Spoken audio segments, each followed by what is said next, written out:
Yes, I'm still here, Hollywood. And coming up on today's episode... He's a familiar face to anyone who loves smart, offbeat television. An actor and director whose work has earned both critical acclaim and a loyal following. With his sharp wit, unmistakable charm, he became a household name alongside Janine Turner in one of the most beloved series of the 90s, Northern Exposure. This is Still Here Hollywood. I'm Steve Kmetko. Join me with today's guest, Rob Morrow. If this is your first time watching or listening to Still Here Hollywood, what took you so long? Even if you're a longtime fan, I have a favor to ask. If you feel it in your heart, please like and follow us on Apple Podcasts or wherever you listen to us. Or if you watch on YouTube, please subscribe. And with both, it would be great if you rated and commented on your favorite episodes. Thank you so much. And now, on with the show. Thanks for stopping by and agreeing to do this. We're having a good time. It's been about a year now. One of the things we were talking about prior to sitting down and turning on the cameras was how young you look. Thanks. You don't appear to have aged a day since Northern Exposure. I have. My chiropractor would attest to it. It's really luck of the genetic draw, except that I do take care of myself. I am healthy.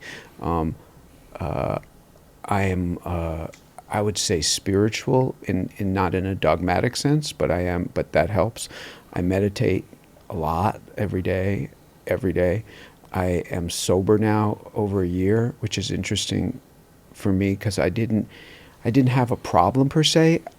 Alcohol was my thing. Pot was my thing for like 30 years. I love pot. And I used it effectively. It didn't, I never used it at work, but I used it a lot. I was a stoner. And now not using it, first of all, I feel high a lot, and I don't mean like the THC is still, my friends joke there's so much in my system that I'm still, but it's not that. It's like a new reality. It's like this, it's the opposite, because what was happening is it was dulling me, I think, on a lot of levels. It was starting to dull me.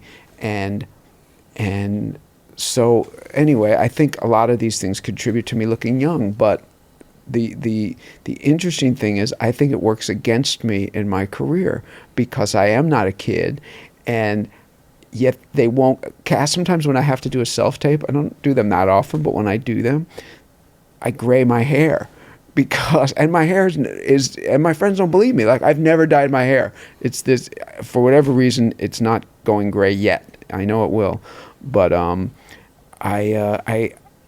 they won't cast me as the kind of, they tend not to cast me as the older, mature, and yet I'm too old to play the 45-year-old. So it's like, I think it's hurting me, but nevertheless, my life is good, so I'm not complaining. I don't know. I think you'd pass for 45 with no problem. I would, but the problem is they're going to cast the real 45-year-olds. So it's always something. It's all you know who said that? Who? Gilda Radner wrote a book just before she passed away, Oh, and the title of it was "It's Always Something," which I think about all the time.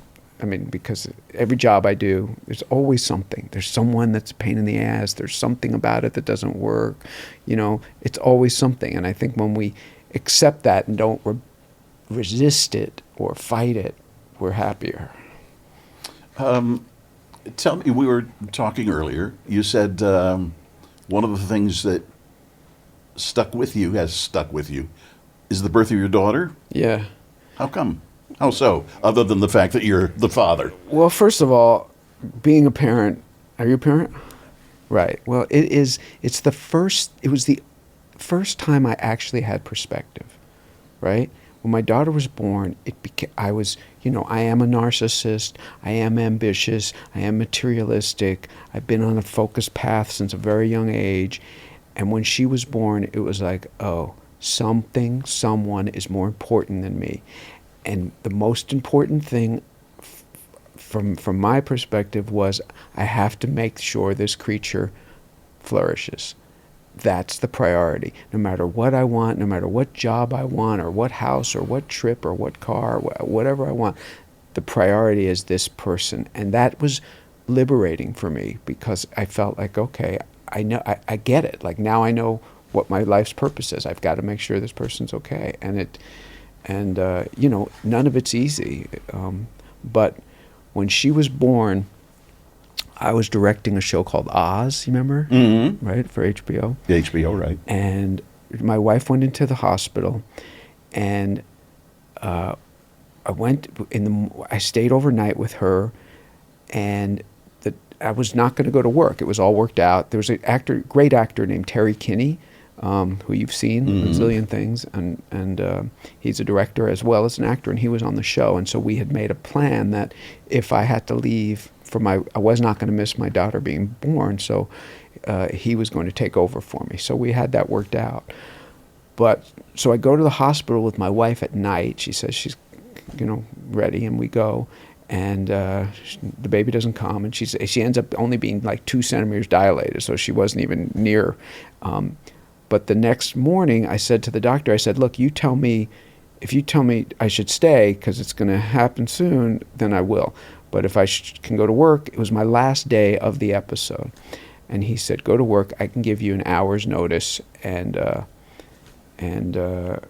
you'll come. You'll be here. So I go to work. I'm shooting. I'm setting up the last shot. I'm explaining to the DP what I want. Camera here, come over here. And the phone rings. I have it on my thing. I just look at it. I say, hey. They say, now. I just point to Terry. I point to him. I walk out the door. My car's there. I get in the car. I drive to the hospital, illegally park, and go upstairs. And the doctor had decided to do a C-section at that point. And I didn't quite understand. It was all blurry. Now I'm on 12, 13, 14 hours the night before. I hadn't slept, so it's starting to get very surreal. But I'm so excited. But they said they needed to do a C-section because there was some complication. And then the doctor winked at me and said, told you I'd wait. And in retrospect, I realized that I think he just wanted to go home, and he didn't want to wait around anymore. So he just elected to do, which I'm told is done all the time. So my daughter was born with a C-section, which I became an advocate of because she came out pristine and beautiful. The next night, I was also, I didn't say this at the first, I was also acting in a movie called The Emperor's Club with Kevin Kline.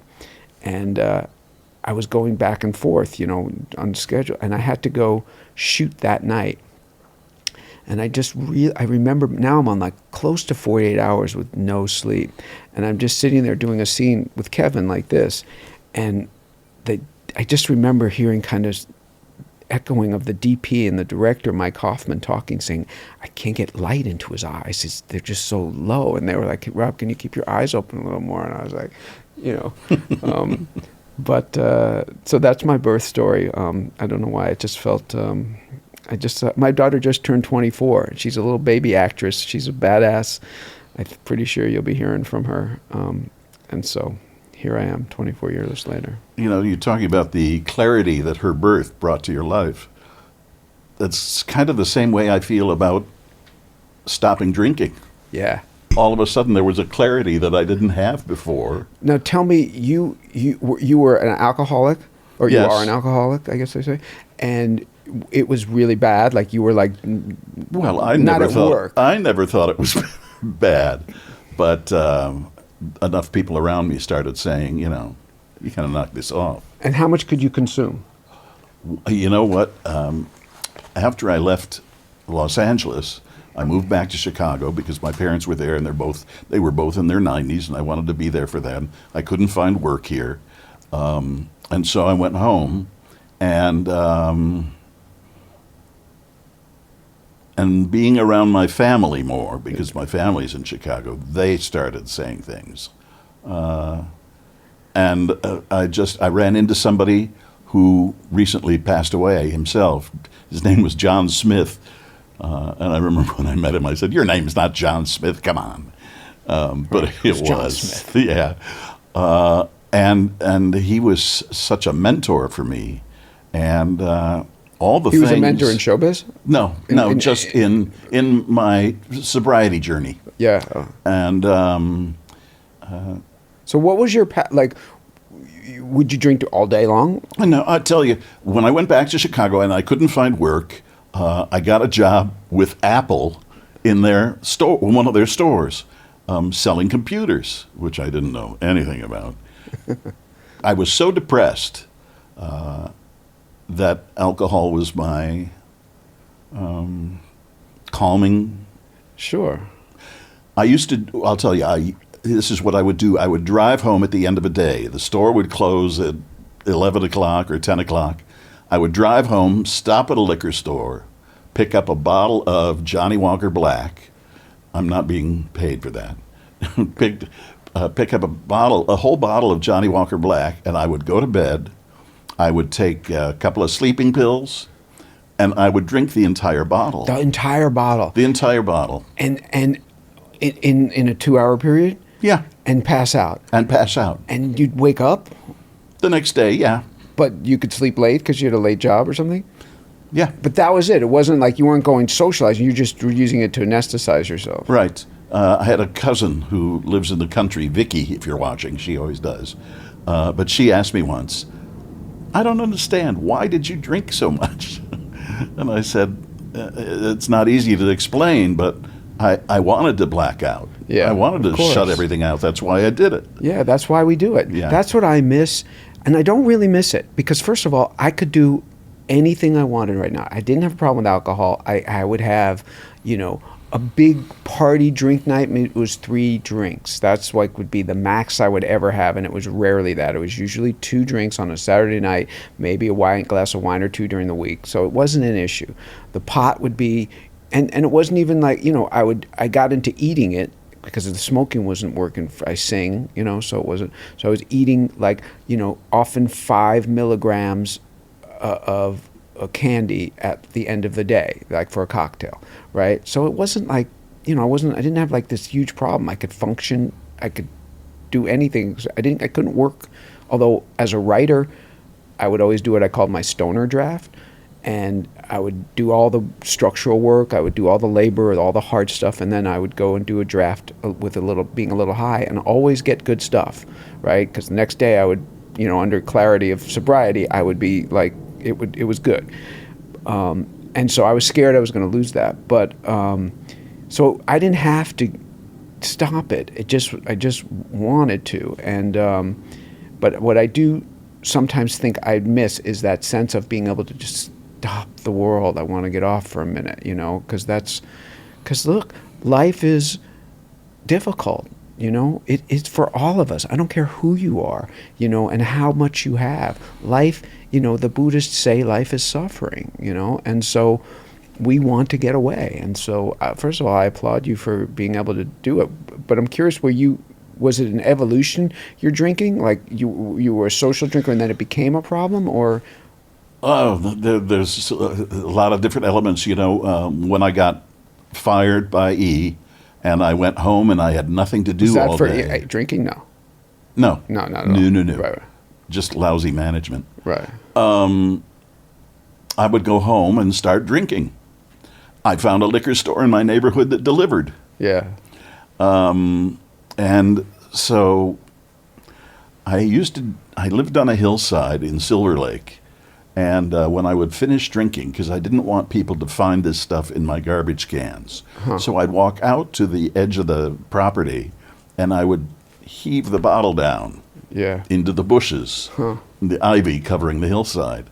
And when I started hearing clinks, what an image. Yeah, you're doing this too much. You can't do this anymore. Yeah. Shame is an interesting component of it, right? And I was raised in a Baptist household, so shame was omnipresent. Right. And so you got into you said you went into rehab? 3 times. 3 times. So you would go and come back and fall, and then life would get to you, and you would start again. Yes. And how were you able to finally make the? I just got to a point, age-wise, right, where I knew this was not a good thing. Yeah. And there have been alcohol. Nobody in the family had a stroke, but there were a number of members of the family that drank too much. Right. Right. So it was in the genes. Yeah. Yeah. My dad was an alcoholic. Oh, really? Yeah.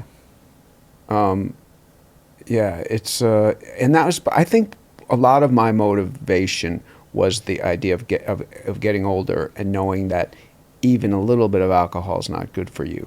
And I started to read reports about pot not being good for you. I have to be conscious of my heart, and it's funny. It's like the clarity that I have and the productivity that I have now. And I was a pretty productive guy to begin with, but it's like a new lease or something. Like I'm, as I said, I'm enjoying it. That's exactly how it feels, like a new lease. Yeah. Somebody woke you up, Steve. Yeah. Be grateful. Good for you. And it's the same kind of thing. Every once in a while I think, boy, it would be nice to just turn everything off. Excuse me. But that doesn't... one of the things when I had my stroke, I remember them telling me when I got in the hospital, it's like a standard pattern. When you have one stroke, you're likely to have a second one. Oh, wow. Really? Thanks for telling me that. I feel so much better. So how do you, what kind of preventative stuff do you have to do? I try to stay active. Yeah, that's important. I try not to sleep as long as I like to. Why? What's wrong with sleep? I thought sleeping's the... No.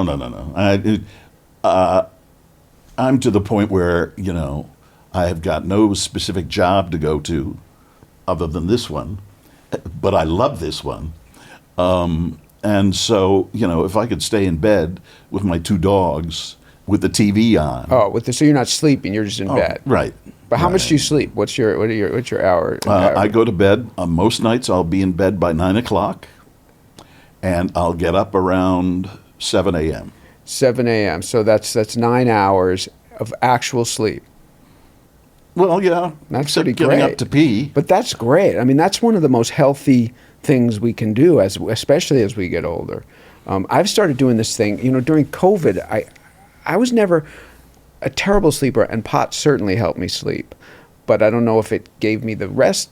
I don't know. But it was never like a big issue. I mean, a couple times a week maybe. But during COVID, Arianna Huffington put out a book called The Sleep Revolution, which I read, and she had great insights about how to get the rest and why we need it, and broke it all down. And I adopted some of those practices, and so now I'm like 7 to 8 hours if I'm, usually no less than 7. But what I've started doing is I've been meditating for 15 years, and it's 40 minutes a day. But what I started doing is doing it in bed, which I call meditation. And I wake up, like today, I woke up at 7:15, and I meditated till like 8:30, and I'm not sleeping. Like, I'm totally conscious, but I'm meditating, and that's become really I start the day in such a good mood because of it. So that's my new thing. Do you do it every day? Every day. I let myself take Sundays off if I want, and so I kind of let myself do anything I want on Sundays if I can. But yeah, I mean, and I never miss a day. I mean, I really am diligent about it, even if I have to do it in a car on the way to a job or something, being driven. So many people talk. It's not like I have any special ability to focus, and a lot of my time, although recently it's gotten much deeper, is spent on thinking, planning, plotting, stuff that the thing you're not supposed to be doing. But I always touch that place, that quote transcendent spot that makes me come back for more. And what I've learned is it's a muscle, and if you do it, I started doing it 5 minutes a day. I'm up to an hour and a half. And I never thought I could do it more than 10, I mean, but committing to that time, it becomes easier and easier. And I think as I get older, it's going to be a gold mine, like of time, if I'm lucky enough to live to be really old, because it's supposedly scientifically very restorative, and there's just something. It's the thing we're talking about getting away, wanting to shut down life, wanting to get away using narcotics or alcohol. It's that, when you get to that spot of transcendent, when you're just present in the actual moment, it's euphoric. We'll be back for more in a moment. If you'd like to be more involved with us at Still Here Hollywood, you definitely can. Just visit patreon.com/stillherehollywood. You can support us for as little as $3 a month. You can get our episodes a day before they post anywhere else. You can see what guests will be coming up and submit questions for them. You can even tell us what stars you want us to have on as guests. You'll see what goes on before and after the episode, plus exclusive behind-the-scenes info, pics, video, and more. Again, that's patreon.com/stillherehollywood. You told me you've been married 30 years? Yeah, I mean, married 20, we were married in 98. So, and we were together for 3 more years on top of that. And that's another thing that fascinates me. Like, I met my wife when I was about 21, 20. We didn't get together for another 15 years probably. But I knew that she was the one. It wasn't like I knew I was going to get married to her someday, but like, because she went off, she got married somewhere else, she went somewhere, I went, had lots of relationships, and but she has a very distinct name. Her name is Debon, Debbonayer, Debonair. And so really? My friends, and Scott, it's her real name, it's Irish, Scottish, I guess. My friends remembered me talking about the Debonair. And sure enough, we got together, we got married, and we're together coming on 30 years. And it has not been easy. There's been a lot of ups and downs, mainly because of me, not her. but we're through the hump, and we're in a great place. And I find I'm fascinated with myself that I actually had the insight that she was the one, because it's not like I have clairvoyance on anything else. I can't tell you there's nothing else I can say except maybe that I was able to succeed in show business, that I was able to think like, oh, this is what I'm going to do and it's going to work. But she's amazing, and she's really, if there's anything coming out of my mouth that has some kind of a grain of wisdom, it comes from having, her kind of reflecting back to me over these years. Yeah. She's a really great soul. I was with a partner for 14 years, and I often think, had I stuck with it a little longer, everything would have been okay. Interesting. Well, I mean, look, I mean, just knowing that is huge. And you'll apply it to the next one. But yeah. I think you're right. I mean, we easily could have fallen apart. And if I were a minute younger, I would not have made it. If I gotten, my daughter tells me all her friends all these kids are getting married now, these 20-somethings, and I'm like, oh, mistake. Because definitely. First of all, it requires great sacrifice, and I think you have to have, for me anyway, I had to have sowed my oats, so to speak, in many ways, to be able to be in the relationship. And even then, we had to deal with a lot of ups and downs. What was your first reaction when you read the script for Northern Exposure? I remember thinking it read like no other TV script I'd ever read or seen. At the time, I'm like right out of the Malcolm Gladwell's Outliers. It was like 10 years to the day that I booked Northern Exposure. I had done, I don't know, maybe almost 100 little plays, big plays, little plays. And so I was on a lot of short lists in New York for TV. Like anything being cast, if I was in the ballpark age-wise or type-wise, they would consider me. And so I was reading a lot. And this read like a movie script. It read like an independent movie. Like there was a director at the time named Bill Forsyth who was making interesting movies, Gregory's Girl, and just a couple really great movies, and Local Hero with Peter Riegert. But it read like one of those movies, and the character just kind of fit. Like I got him right away. Like we're not exactly the same. I'm very different than him in so many ways, but I'm also very similar culturally, geographically. And so as I started to kind of prepare for the audition, it just kind of was like putting on a jacket that fit really well and was really comfortable. I went in and read, and the rest is history. But it was like nothing else on television. Once I finally saw it, it was the only show I can think of where landscape was a character at that point. Now you see it more and more, especially something like Yellowstone or The Last of Us. All these shows have. I used to say that we were the beginning of the cinematizing of television. The show.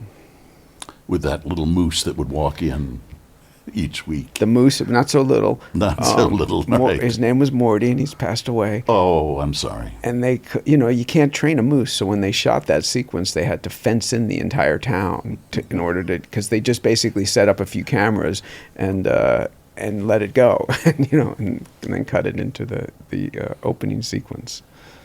Can't go moosey, moosey, moosey. Yeah, it doesn't work. What has been your most gratifying experience in acting or directing? Well, directing, I made a movie that I directed, I co-wrote, I produced. I ended up playing the lead by default. Liev Schreiber was going to do it, and then he got a big payday, and Laura Linney played the lead, and it's called Maze. That was really satisfying because it was mine, I love the idea of being a part of all aspects of the creative process. The genesis of something, of an idea, the exploring the dramaturgical possibilities, the screenplay, the concept, the execution, and then the actual acting. I love all those things. So to be a part of it, it was by default, not designed, that I had to play the lead part in this. I had to make it at a certain point because too much time. My agents were like, you can't spend any more time on this movie that you're not going to make any money on, and it was like coming on 2 years, I think. So I did, acting and directing at the same time is not necessarily ideal, but in many regards, it makes the job easier because you don't have to explain yourself. I didn't have to argue with myself. I just did what I knew I had to do. But that was a really rich experience. Acting wise, well, I did a play 5 years ago. I did Death of a Salesman out here in a little theater. That was pretty much the high watermark of my acting experience, because it may be the only masterpiece I've ever worked on. Most of what I do is making things work that don't really work on paper, either rewriting them literally or playing it in a way that takes attention away from the flaws, or being a part of some entertainment within the idea so that no one pays attention that it doesn't really work, or Death of a Salesman by Arthur Miller is it's a masterpiece, and I didn't have to spend any bandwidth on making it work. It was like I had to fulfill it, and to not have to be able to just get on that wavelength and ride that poetry. It just was blissful, man. I mean, it just was like. And hard. I mean, it's a hard play, And I had this idea that, Willie Loman is weighted down. So I wore a 20-pound weight vest underneath my suit and ankle weights, and so, I had a chiropractor I'd have to go to every week. So can we curse here? Yes. He fucked up my back, but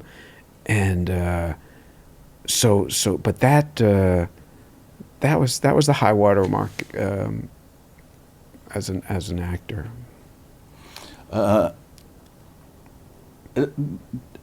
Once again, working in that small Washington town, and you came from New York. Yeah.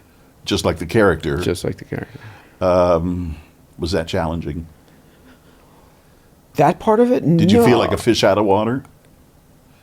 Or did it help you bring something more to the role? Absolutely helps. You know, I mean, there were certain corollaries between me and Joel. You know, being out of our element, that was helpful.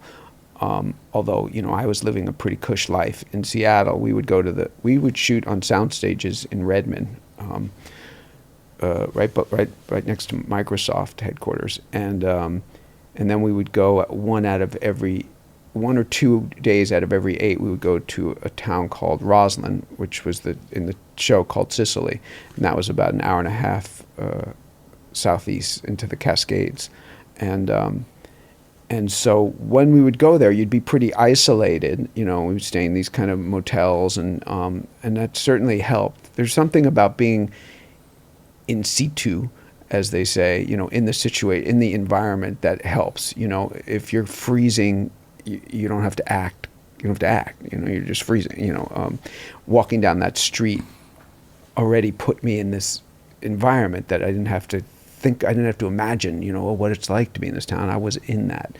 So it definitely helped me, for sure. I can't get over the fact that you have a wife named Debonair. I like that. The one and only. And you know what my daughter's name is? What? And this is her real. Well, obviously it's her real name, but my last name is Morrow. So her first name is Tu. She's Tu Morrow. I like that too. She's the one. People aren't going to forget her name. No, man. When they come across it. But I had so many friends that said, "You're ruining her life, and we're never going to call her that. She's going to be ruined." And meanwhile, she grew up out here, and everyone's got every kid. Gwyneth Paltrow's quit as Apple, and she's going to school with this kid Life, and you know so no one ever made fun of her, because every kid gets made fun of, but never for her name. But we gave her a great middle name, Simone. So if she hated it, she could be Simone, but she didn't hate it, and so. Simone's a nice name too. Yeah, I call her that a lot. Simone, Nina Simone. Yeah, Think of her. Was there ever a period of time, or was there ever occasion that you can remember where you had trouble staying in character and not breaking up laughing or getting upset about? Always laughing. I mean, for sure.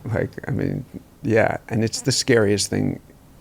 It's the scariest thing in the world, because one could argue that control is the most important thing an actor needs. And the two things come to mind. One was a play I did called it was an adaptation of a Turgenev novel. The novel is called Fathers and Sons.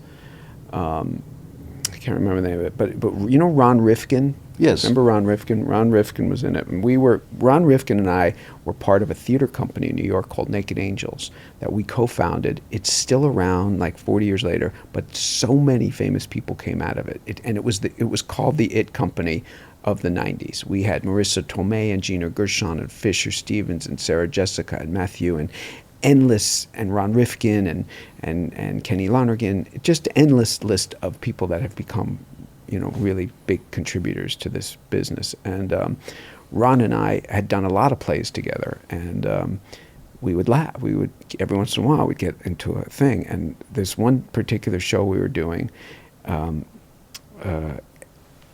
something happened.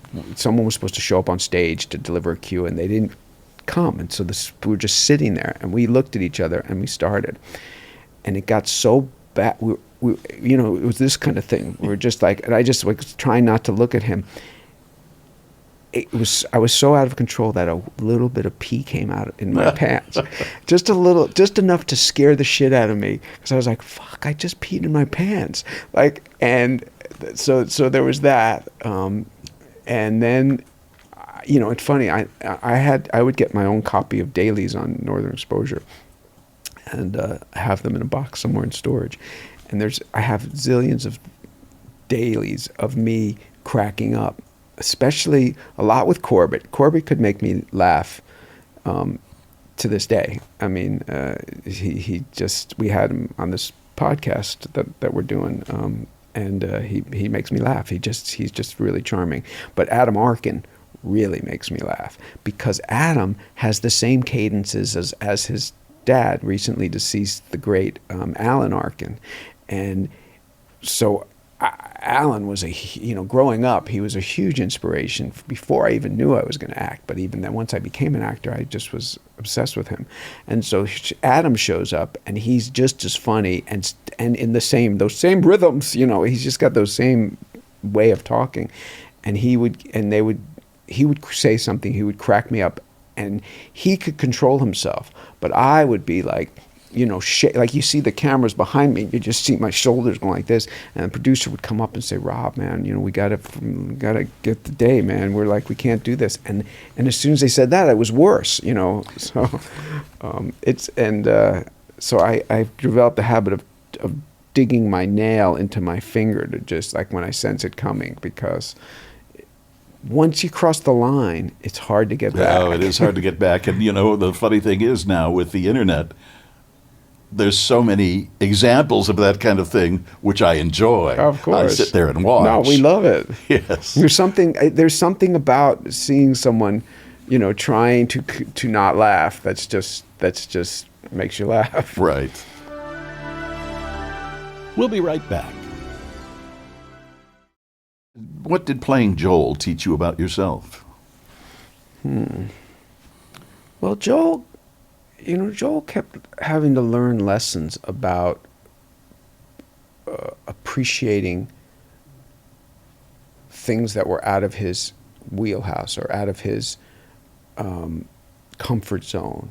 He was constantly learning about other people's experience, and so it's hard to to say exactly what I learned from him, but I did learn literature, philosophy, spiritualism, metaphysics, science, all this stuff that he would have to know. If I didn't know it, I would have to go and learn it. So there's that actual stuff, like that, all these medical terms that I didn't know what meant, I'd have to go and learn them, or studying techniques to be able to fake doing it. So I learned that stuff.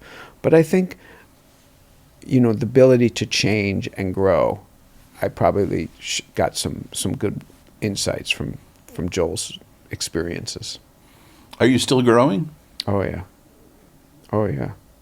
If you're meditating, I think you're still growing. I am. Yeah, man. It's like I know less than I've ever known, and I know more than I've ever known. But that's a funny way of putting it. Yeah, I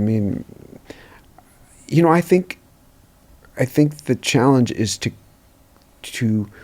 continue to be willing to grow, because I speak to sometimes older people, and they're like, I don't want to change. I'm good. I don't need to hear that. I don't know. I'm good. I've lived for 80, 90 years. I've lived all this time. I don't need to. I'm good. I don't need another lesson. And it's like, I hope, and maybe I'll be that way too. But I hope to not be that way. I hope to constantly be opening myself. I am. I am anything. If I am anything, it's.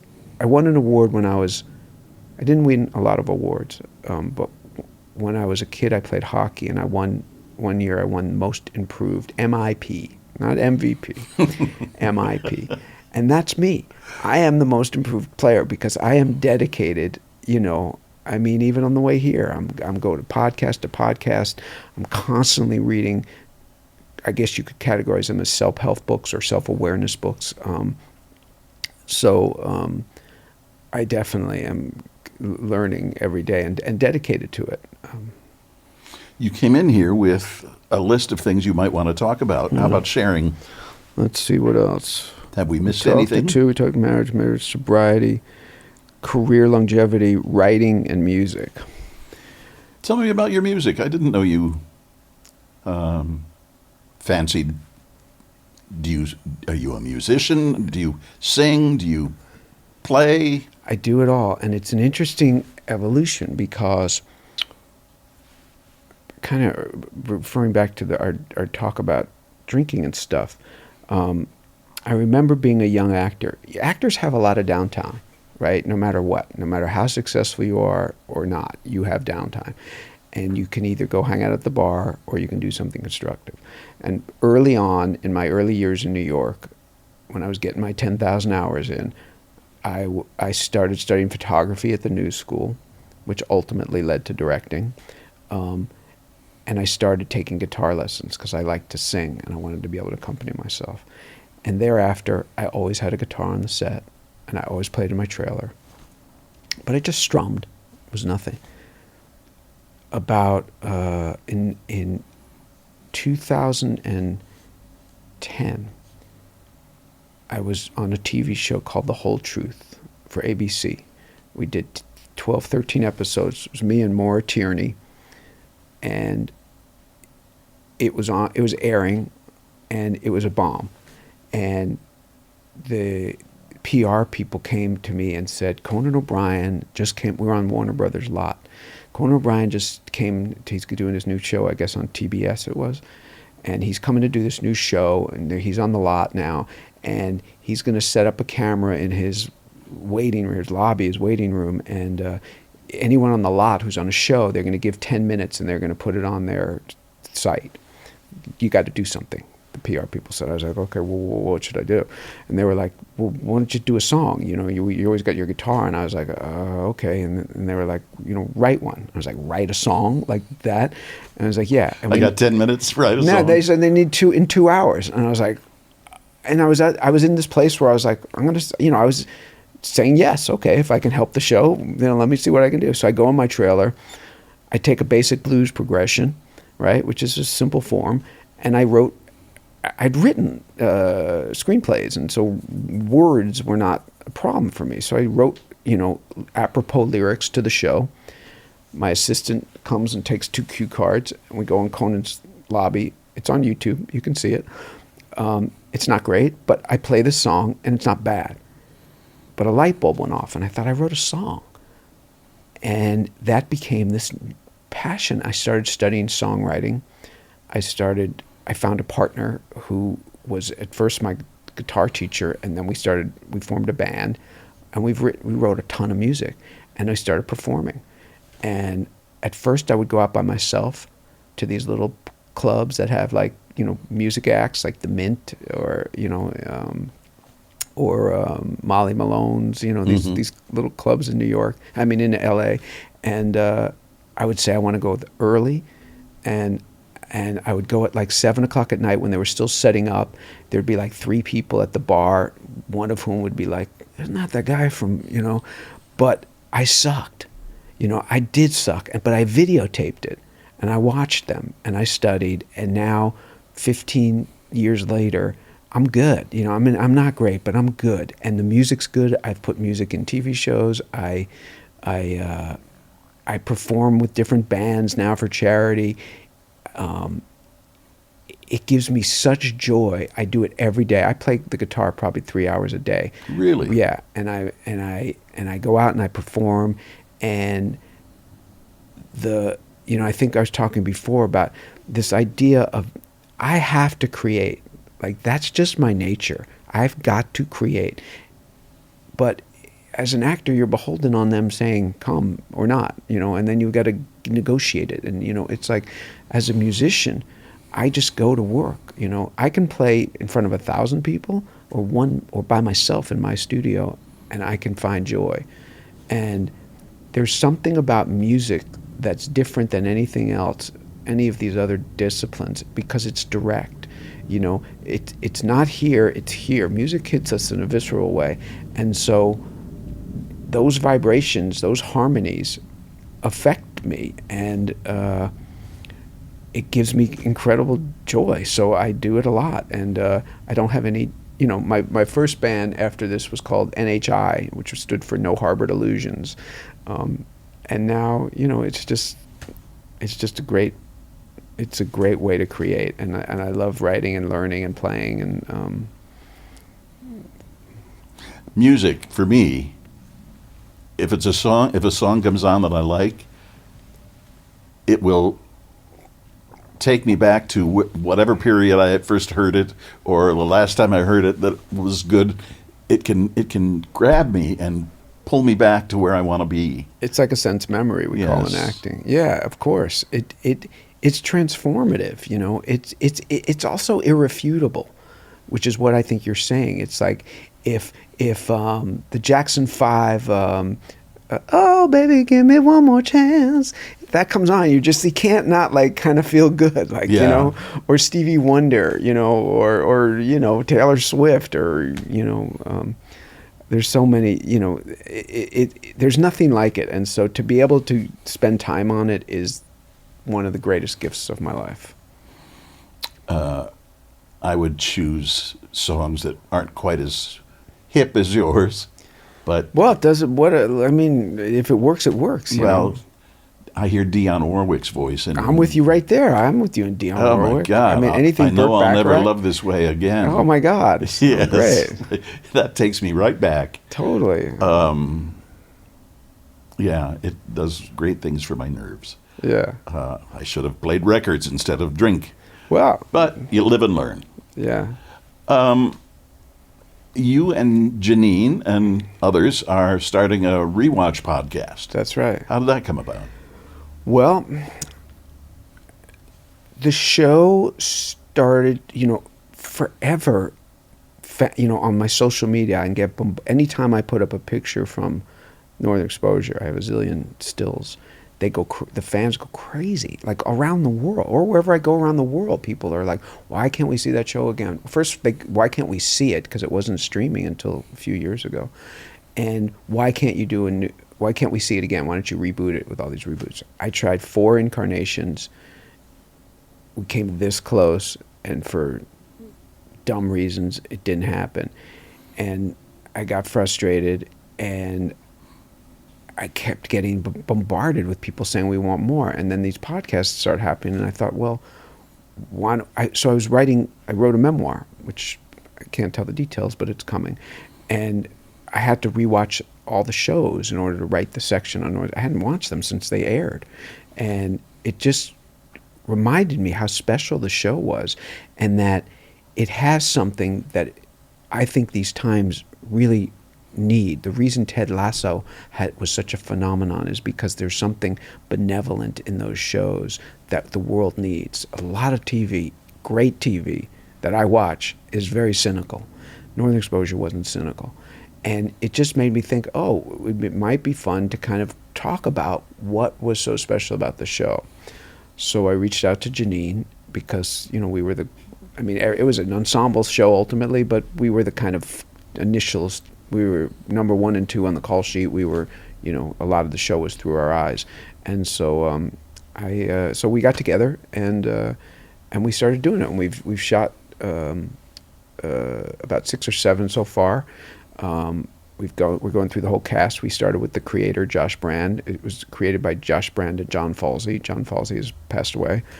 So Josh came on, and then we had John Corbett and Barry Corbin and Cynthia Geary and Darren Burrows. And next week we have John Cullum, who is 95, and he's going to come into the studio. Janine and I are going to be together in New York. And it's been, for just selfishly, just hanging out with them, all of our lives changed so much, and to be a part of something that clearly, I can't tell you how many people have come up to me and said that show changed my life. You know, it made me find my mate. It made me choose a career. It made me move to this place. It made me open myself to religion. It made me, you know, whatever it was, nature, whatever it was, it changed people. And so to kind of get into that pool again and just reminisce has been really fun, really fun. It was my sister's favorite show. Yeah. She would never miss it. Do you know why? Do you remember? Was there? No, I don't remember why. She passed away. Oh, I'm sorry. At a very early age. She was early 40s. Oh. But I just remember that when that show came on, you know, she had to see it. She had to be somewhere where she could watch it. Not like today when you can stream things. But and it's funny. It's like the number 3 stream. I don't know what they call it, nostalgia show or old show on Amazon Prime. And what I find fascinating about it is it doesn't look dated, which just blows my mind, because most stuff you look at that's 25 years old looks it. Showing its age. But because everyone's in plaid or jeans and driving pickup trucks, it doesn't look that different than when you go out on the street right now. And so, and because of the themes that were so universal, it doesn't feel dated. It feels like it's happening right now. Do you live in Los Angeles? Yeah, mainly. I'm in New York a lot. Do you like L.A.? I do. I've grown to love L.A. I mean, I don't like the fires. We had a nightmare. We didn't burn down, but we almost did. And that was really traumatic, and it's been traumatic. We were evacuated 4 times over about 8 years, and it's really taken a toll on us. But that said, I love LA. I have so many friends here. I love, even just driving. I spend a fair amount of time over here, but I'm not that much in Studio City, and just driving the way Waze took me to get here today, passing all these stores and little neighborhood restaurants. There's just so many nooks and crannies of LA that are, one of the great gifts of Waze is it takes you through these areas that you wouldn't know.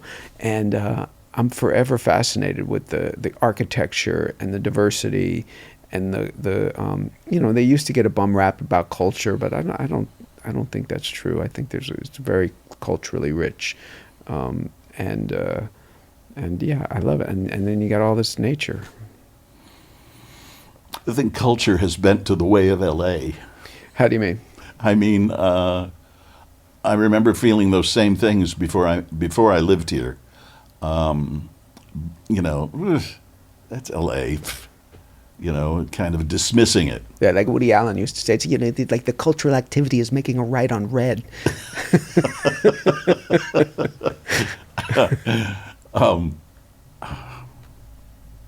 Yes. I pulled your Woody pulled your thought. That has happened a lot in my life. Woody. Anyway, do you remember any specific scenes or that would characterize or explain what Northern Exposure was about? Is there a thematic way of describing the show? Yeah, and it's not my way of describing it, but the way Josh that created it said, as I said before, it's a benevolent universe. And then I'll further that it's a benevolent universe where anyone can exist, anyone can coexist, no matter what your predilection, what your predisposition, what orientation is. You can exist in Sicily. And as he said on the podcast, on our, that he just did, you could do anything on Northern Exposure. A character could get away with anything as long as there was no malice. Even manslaughter. You could kill someone as long as it wasn't there was no malice behind it. And I think that's what, that was really what gives it its kind of philosophical weight, because it wasn't Pollyanna. There was dark stuff that happened. The characters went through stuff, but they all were. There was a striving to coexist that I think gives it its specialness. Janine Turner's character was so strong and independent. How did that dynamic push your character? Well, I mean, they were opposites and similar in so many ways. It's because I've been watching. I was just joking with Janine. It's like both of us would do this. Both of our characters would do the same thing. We'd say, "Hey, you look really nice today," but that where'd you get that shirt? It's like as soon as they would say something positive, they would undercut it. And they were both headstrong. And as Janine and I are, and our characters are, there was things that dovetailed between us and our characters. But I think it gave, it challenged Joel, to meet someone like her, And watching the shows now, early on, when Joel showed up, he had a fiance in New York who comes out and visited. A wonderful actress named Jessica Lundy came and played Elaine. and but you see the moments where he's kind of clocking Maggie in a different way. Like at first they're like oil and water. I mean, he calls her a whore in the first time he meets her. He says, look, don't, he thinks she's a prostitute coming on to him, which is ridiculous that anyone would have that, but he does. And so they just start combating.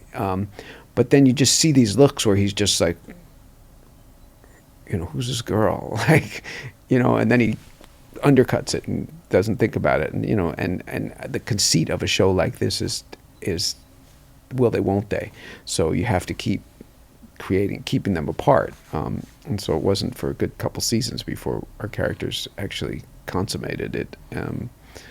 But the the back and forth was what made it great. And Janine and Maggie both gave me a run for my money. What are you looking forward to doing in your career, in your life? So I'm really digging writing. I've written a lot of screenplays over the years, some of which have come to fruition, but it wasn't like I was a great screenwriter or anything. I could help projects I was on. But when I wrote the memoir, I had the confidence, it gave me the confidence to think, I could write a novel. And so I'm well into the novel.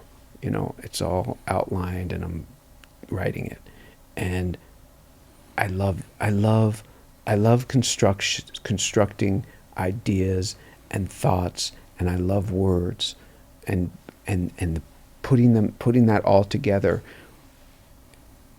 is just something I dig, and ultimately the autonomy, which is the same with music, that I can do it.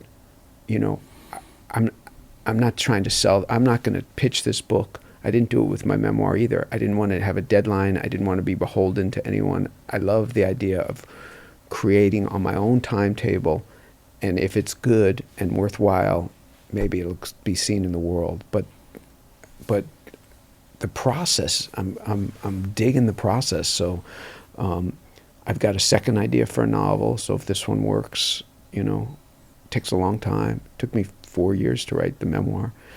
Did you consider, for any amount of time, the impact a memoir might have on people you write about? Oh, yeah. Are you kidding? I had to cut so much. Oh, did you? Oh, my God. Oh, my God. I had so many stories, and I wrote them, I wrote them out. But then upon editing them, and my wife, and, it just was like, I had to really ask myself, I don't want to hurt anyone. I don't want to hurt anyone in this world. And even though some of these stories are so good, I just was like, I can't put that out. But interestingly enough, I have a project for charity, and I was asked to write something, and I was trying to come up with something, a showbiz anecdote, and I was trying to think of someone, and I was talking to my friend, this guy John Wolk, who's one of the kind of producers on Kimmel's show, and I had told him this Val Kilmer story that I tell sometimes, and he said, "You got to do that story. You got to tell that story. It's like it's a crazy story," and he says, "You got to tell that story," and I was like, "Nah, I don't want to contribute to his. He's suffering enough. I don't need to make it worse." And he says, "Oh, well, when he dies." And he died 4 days later. Oh, God. So I wrote the story. I've been writing a memoir, too, for some time now. I took a class at Second City in Chicago. Oh, cool. Called Writing the Humorous Memoir. Oh, wow. That must be interesting. Oh, it was great. It was great fun. What did they, like, what's the bent of that? They're humorous.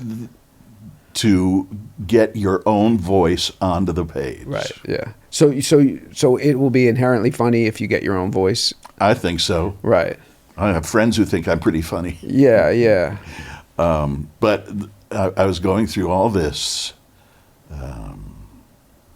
agita, is that the word, in my mind about, I can't say this about this person, right. I can't say this about that person. Right. It's tricky. You can't. I mean, you can, but you have to ask yourself, what is the upside? I mean, you have the momentary entertainment, but if someone's going to be harmed, I don't know. I mean, you know. At the same time, I want it to be honest. I'm telling you, I had to cut so much stuff. But what you'll find is, what I found was that it's so much bigger than that. I thought it's going to ruin I'm going to have nothing good to say because I have only bad to say. But you'll find that, because I think what was important was when I kind of stumbled onto what the themes that I was dealing with, then it became something bigger than just, oh, here's my good story about this celebrity I know, you know. And so I think once you know what you're trying to put out into the world and why you're doing it, it'll focus it and allow you to not worry. I saw an interview with Barbra Streisand when she was talking about her book, which she wrote. I love her book. Do you? Oh, yeah. Did you read it? I have it at home. I haven't read it yet. It's too thick. It's fat. But it's well, listen to it. First of all, it's great because she does it. I bought the audio. Yeah, it's like 25 hours. Well, I saw her in this interview, and I it's thought a lot of. I could in an afternoon. I could cut 5 hours out of it because there's a lot of redundancy, but it's pretty brilliant. Well, somebody was asking her about it, and she was talking in this interview about how she tried to sanitize it, but then her editor or publisher or someone said, "You got to leave some blood on the page." Yeah. I remember she was okay. I mean, she was actually, I know some stuff that I know some stories that she left out about people that were pretty harsh. And I know that, and the stories that she wrote about were gentler versions than reality. So I could tell where she was not going for the jugular. And it didn't hurt the book. The book is, she's just one of the most rare, she's just such a rare talent and individual that and she's very honest in the book. And she sings pretty good. Tell me about this dinner crew. I'm always seeing pictures of you guys on the internet, on Instagram. It's Noah Wiley, Stephen Weber, who've been on the show, Eric McCormick, who's been on this podcast, and yourself. How did Bryan it come? Cranston, Alfred Molina, Kevin Pollak, Jason Alexander, How did it Michael come Murray, together? LeVar Burton, Larry Fishburne, Titus Welliver. It started, I don't know, about 5 years ago. I think it just was casual. Like Spencer Garrett, who's really the mayor of Hollywood, and he is the one who kind of was the catalyst for making this cohesive. Got a couple guys together, and they had dinner. I wasn't in that first dinner. And they were at like Musso and Frank's, and they just thought, oh, we were all like character actors, sharing stories. It'd be fun to just do this. And then it just grew into this core group, and we started meeting like once a month, and we would have these incredibly great meals that were full of laughter, because I have to shut up half the time because you got Kevin Pollak and Richard Kynes in there, and Jason Alexander, and they're so funny, and McCormick and Weber, they're just so funny that I just would sit back and laugh, just rolling with laughter. But what happened was we started to get really intimate, and it became. You hear women talking about women's groups all the time because they share, and we started to share a lot, and it became it became a support group, and we are very protective and supportive of each other. If someone's going through something, to be there for them, to see what we can do, and it's just become this thing. We're called the CADS, which stands for Character Actors Dining Society, and it's a real source of support and comfort and joy. And we just made a big deal to do a project for charity, which I can't talk about the details, but we got a fortune up front for this project that we're going to give to showbiz charities, the Actors Fund and the Motion Picture Home, and so now we're going to do something good with this. Like it's just pure, and we're all character actors, I guess. I'm about out of questions. Was there anything you wanted to talk about? I think we covered a lot of ground. We did. Yeah, it was fun. I think so too. Yeah. Thanks, Rob. Thank you. Thanks for sharing your story of your sobriety. It's if it helps, which is kind of an egotistical thing to say, but if it helps anybody, I'm glad to share it. I think it does, Steve. I think it does. I think even if it's just incrementally, it helps. It helps putting this into the zeitgeist. And I think when two people like you and I sit here and say, I don't miss it. I do not miss, drugs and drinking and cigars and coffee. Oh, coffee. Coffee I gave up too, man. You did? Yep. And I don't miss it. I mean, if I did miss it, I would have it. I have not had one moment where I thought, boy, I'd like a cup of coffee. And so I think there's something on the other side of all that that's really worth exploring. So if we can help someone on that road, all the power to us. Well, one of the other things I've talked about, which I've got a lot of response, positive feedback, is being gay. And I was told by so many people, you can't. You can't. I think times have changed. Yeah, finally, for the better. Absolutely. But there were so many people who said, don't. Right. Don't. Well, I'm glad you are. You seem comfortable in being gay. I feel much more relaxed, and the feedback has been so positive. Yeah, good for you. So.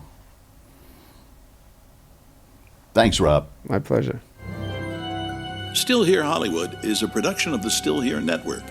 All things technical run by Justin Zangerly. Theme music by Brian Sanishin. And executive producer is Jim Lichtenstein.